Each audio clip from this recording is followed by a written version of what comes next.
Le roman s'ouvre par une description intime du narrateur, un petit garçon solitaire de 6 ans, vivant dans la médina de Fès. Dès les premières pages, il met en avant son caractère différent des autres enfants. Il préfère rester seul à rêver plutôt que de jouer dehors. Il se sent en décalage, fragile et sensible.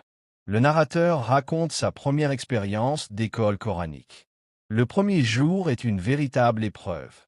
Il est effrayé, mal à l'aise, et finit par pleurer.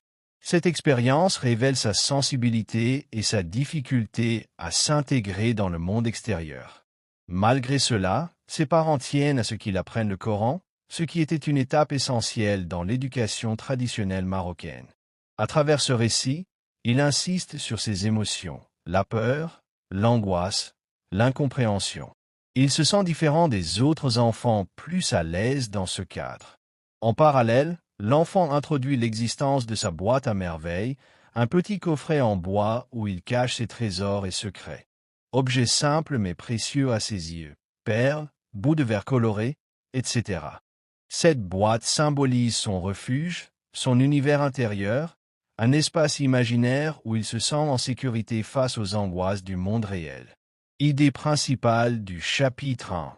Solitude du narrateur, il se décrit comme un enfant renfermé, rêveur et isolé. Expérience de l'école coranique. Une épreuve douloureuse, marquée par la peur et les larmes. Découverte de la boîte à merveilles. Symbole de son monde intérieur, refuge face aux difficultés.